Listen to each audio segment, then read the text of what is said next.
Hi everyone and welcome to new video. And जैसे कि आप देख रहे हैं नई स्लाइड पे, आज का टॉपिक है 5 रूल्स इन नाड़ी astrology.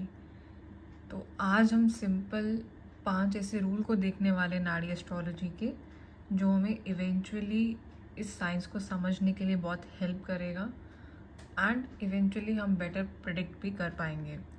So move on to the first slide. And so the rule number 1 says 12th house to every house kills the significance of the house।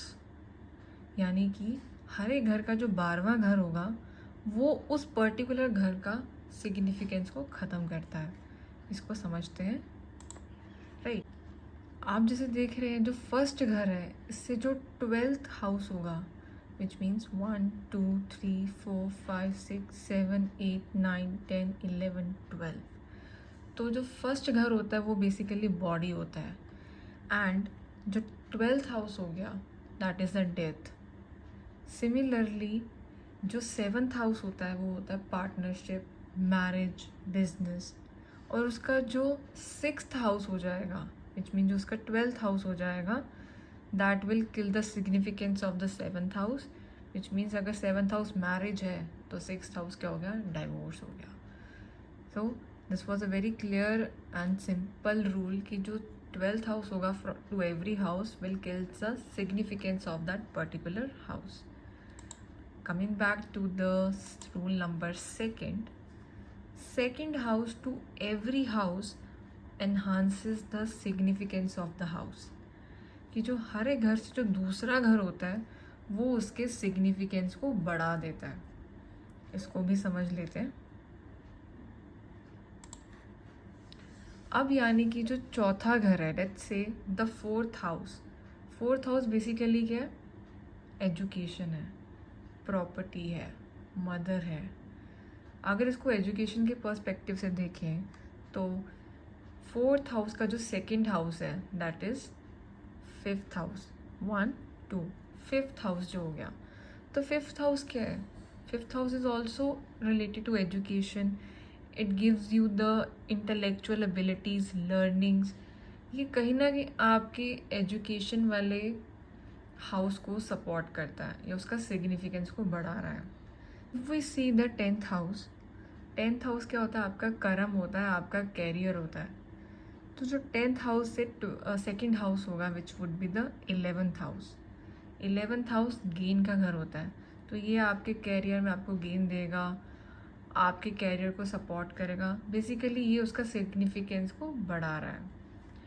Now coming to the rule number 3rd, and the rule number 3rd says sub lord is stronger than nakshatra lord and nakshatra lord is stronger than the planet। It simply says कि जो आपका सब Lord है वो आपके नक्षत्र से बड़ा है, और जो आपके नक्षत्र लॉर्ड है वो आपके प्लैनेट से स्ट्रॉन्गेस्ट है। यानी कि जो प्लैनेट है वो सबसे वीकेस्ट है, फिर उससे जो स्ट्रॉन्गर है वो है नक्षत्र लॉर्ड, और जो सबसे स्ट्रॉन्गेस्ट है दैट इज योर सब लॉर्ड। आप जैसे देखेंगे कि जो मून है, moon is a planet here, and moon के ही नक्षत्र में बैठा है, और जो मून है उसका सब लॉर्ड है वीनस। यानी कि जो वीनस है वो काफ़ी स्ट्रॉन्गेस्ट है, फिर उससे जो कम स्ट्रॉन्गर है वो है नक्षत्र लॉर्ड, और जो सबसे वीक है वो है प्लैनेट। अब एक और भी इसमें एक्सेप्शन है कि मान लीजिए नक्षत्र लॉर्ड और सब लॉर्ड के जो कॉम्बिनेशंस हैं दे कम्प्लीटली ऑपोजिट, तो उस केस में जो इनकी दोनों की स्ट्रेंथ होगी वो सेम हो जाएगी। That is the one exception, and इसको भी आगे चल के और फर्दर डिटेल में डिस्कस करेंगे। But for now let's just focus on the rule that is सब Lord is stronger than the नक्षत्र लॉर्ड एंड नक्षत्र Lord is stronger than the planet.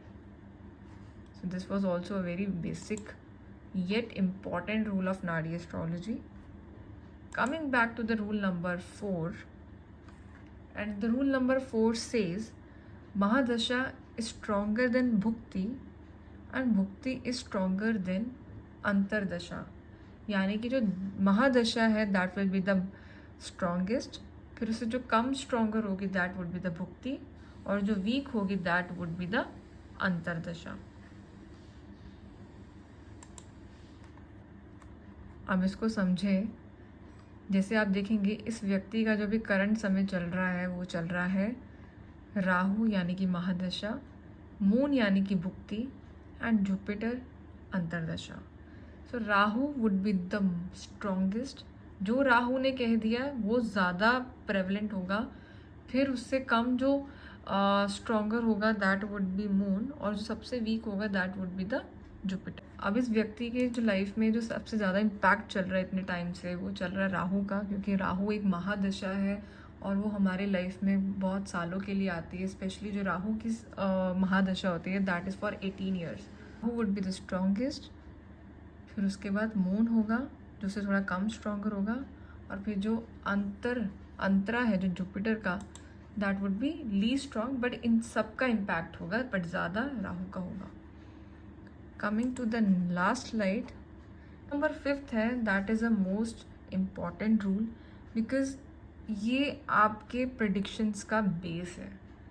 और ये कहता है कि जो सिंगल हाउस है वो कभी भी रिजल्ट नहीं देता। जो हाउसेस या जो भी आपकी लाइफ, एक पर्सन की लाइफ में जो भी इवेंट्स होते हैं वो कॉम्बिनेशन ऑफ हाउसेस पे बेस्ड होते हैं, राइट।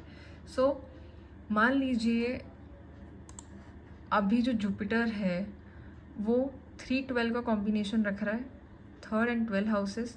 अब जो 12 हाउस है वो आपके फॉरेन ट्रैवल्स भी हैं, वो आपके हॉस्पिटलाइजेशन भी है, एक्सपेंडिचर भी है, लॉस भी है, डेथ भी है। अब इस पर्टिकुलर 12th हाउस का क्या मतलब होगा, that will depend upon the combination of houses that lies to it.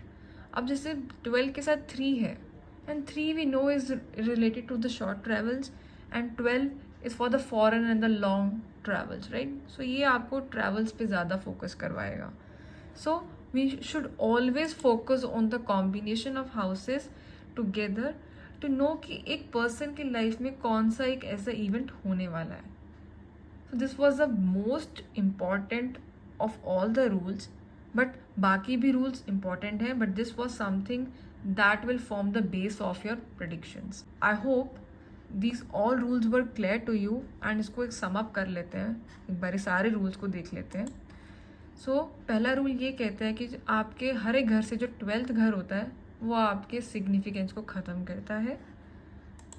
दूसरा घर ये कहता है कि हर एक घर से दूसरा घर उसके सिग्निफिकेंस को बढ़ाता है।